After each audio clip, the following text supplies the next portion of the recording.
EWTF is really the just-in-time training need that an employer needs. And it may be to retrain employees currently in their employ to respond to market opportunities.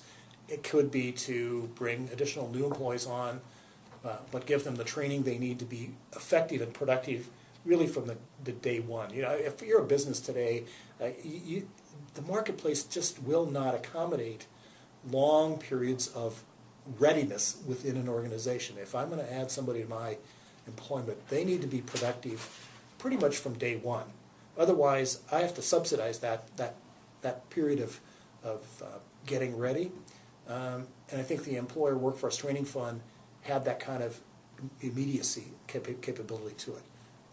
I don't think other programs have had that. It wasn't just all the public dollars that were being invested, it was the private company dollars.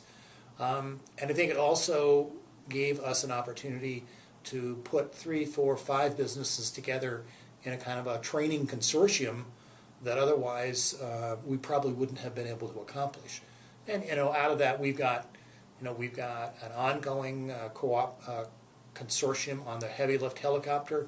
I think that started really initially around a work skill readiness program. We probably in fact have another consortium in this region around the internet commerce. I think that's largely the result of sort of getting those folks together and talking about what they needed in terms of workforce. So I think there's lots of benefits, not the least of which it was a very, very locally responsive, locally crafted solution to companies. We didn't get a blueprint from Washington, D.C. that said, okay, go fit this plan into every local business in the Rogue Valley. SOREDI has all of its physical office space in Job Council buildings. We have most of our employees are here at the Medford location. We have one position that's located in the facility in Josephine County. So we've even relocated the workforce staff that works primarily with the businesses to this side of the building. So I no longer have to go look for Stacy's cubicle on the other side of the building. It's across the hall. I think that's the result of having worked closely together. We've figured out that there's great value in that adjacency.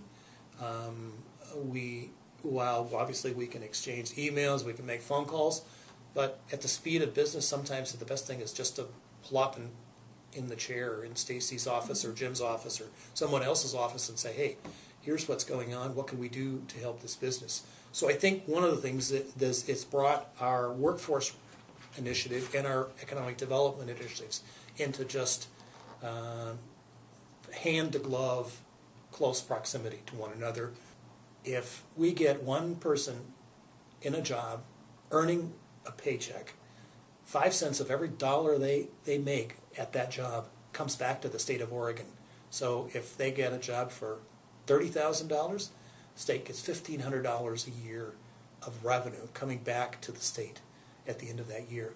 So investing in those things that make a person ready to take a job, and we know even in this market that we have today, there's a need for workers and a gap between those ready with skills and those unready.